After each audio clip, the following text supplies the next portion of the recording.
We have to be very clear.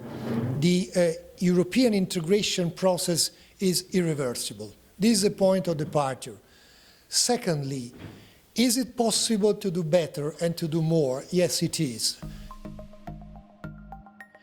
To this end, we should try to find a political convergence on what is necessary to do to reform European institutions in order to make all of them closer to the European citizen, more ready to listen to the needs, to the requests, sometimes to the hopes of European citizens.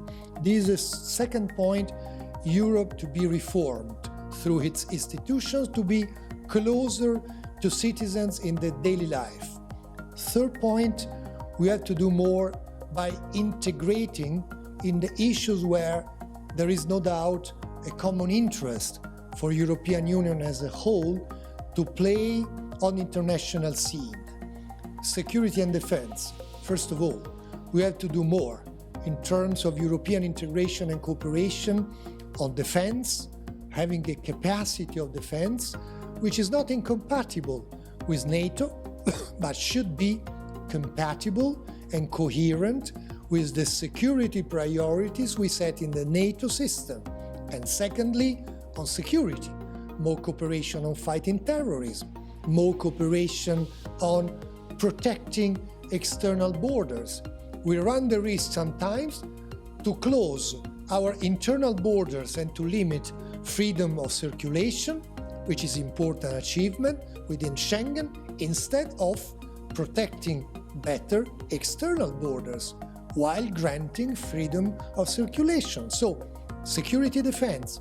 Thirdly, more attention to some critical issues that have to be dealt with at European level. Migration. Migration is not a problem for Italy or for Sicily or for Malta. It's an European problem. We have to work together, first of all, by addressing the root causes of immigration in Africa, because the origin countries is where the desperation of people come. They are trying to cross Mediterranean because they are desperate. So addressing and promoting development in the African countries, increasing European funds to help Africa, and so managing not just the emergency reaction when a boat of desperate people come closer to Sicily, but at the origin, the root causes. Fourthly, addressing in a more systematic way our neighborhood. During my times, together with Austria, we have been working on Western Balkans. Western Balkans are still a priority for Europe as a whole. We cannot imagine to have in the Western Balkans an enclave of instability. We have to help, we have to support. Austria has been doing, Hungary has been doing, Italy has been doing, but not all the countries of the European Union do. So let's have a new focus on Western Balkans to try to better integrate all of those countries. And finally, in my view, the main crisis regions in the world see the absence of Europe as a player. Mediterranean, there are some countries, but not Europe. They are in Syria, in Middle East. What about dealing with the Russian Federation? It's not possible to see only Austria, Italy, and some other countries. We have to be at European level to try to create a new bridge between Europe as a whole and the Russian Federation. We like or not, Russia is an interlocutor on fighting terrorism, on addressing stability in Libya or in Mediterranean. What to do with China? How is it possible to leave individual countries in the hands of bilateral negotiations with China? Even the biggest and the strongest European country of Europe, Germany, is, I would say, hundreds of times less big and powerful than China. So we have to work together. So, in short, Europe is representing an added value, now more than ever.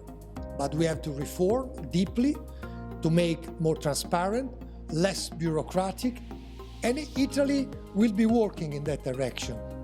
There is a convergence of political forces. In my opinion, Italy will never think about leaving European Union or leaving Eurozone.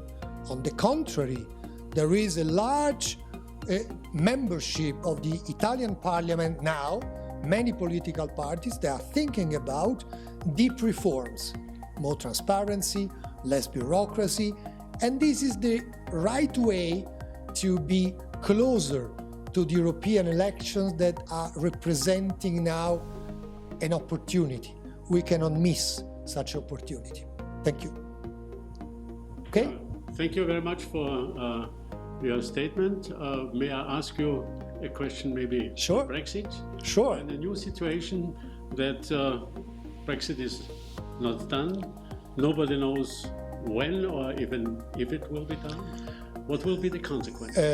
We created, with all due respect, another mess.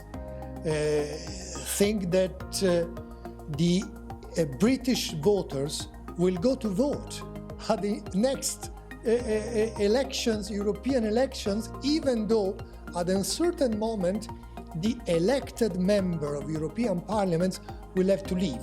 So they will be there at the beginning of European legislature.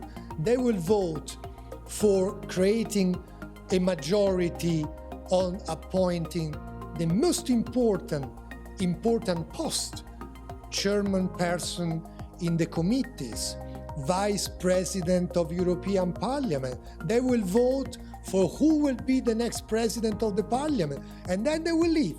So there will be a transformation of the majority, because of course, if it is true that many from the Conservatives and for the extreme, like Farage party, will get a number of seats, they will have a role. They will vote. They will be influencing the majorities, and snapping the fingers, they will disappear. This is another mess. Thank you very much. Maybe just one more question concerning Italy. Yeah. Italy, number 3 in the size and importance for European Union, in a shape that, of course, economically and financially is not easy. Yeah. What is the perspective from your point of view? Well, I think there is a common point of view in my country that we have to keep all European promises. We have to go ahead towards growth, investments, and of course, we have to avoid, in any case, assistantialism, wasting money for assistantialist initiative. There is a political debate in Italy now on what are the best measures to achieve all those important goals, but my opinion is that Italy will keep its position within the European Union system by increasing its capacity of manufacturing country, for example, capacity of export, and we can count on a large network of small and medium enterprises. This has been always the secret of Italian economy. We don't produce pieces of paper and financial products, we produce goods. And this is very important for the real economy in the daily life. Yeah, Mr. Frattini, you are responsible within OSCE for one of the most difficult challenges. This is Moldova and Transnistria. How do you see the situation? Well, now in Moldova there is a transitional period of time, since we don't know yet if there will be a new government in office in June or there will be early elections. I was there last week, meeting the government of Moldova, the leadership of Transnistria, and urging both sides to continue negotiations in order to achieve concrete results. I got positive responses on their political goodwill to continue to engage, and now with the Slovak presidency, we want to have on the table at least 1 or 2 points before the end of the year. The most important one is the telecommunication issue, where we think about connectivity on the whole country, including Moldova and Transnistria, interconnected with only one roaming system. And then there are important issues like criminal cases that are still pending, and of course the freedom of movement between the two sides of the river. I will be negotiating with both sides. I have to say this is one of the very few crisis regions where I can say I saw always cooperation from Ukraine and Russia together. During the Italian presidency last year, we had around the same table the ambassadors of United States, Russia and Ukraine shaking hands and signing with me the Declaration of Rome. This was an amazing result. Thank you very much. This was highly interesting. Thanks. Thank you and all the best. Thank you.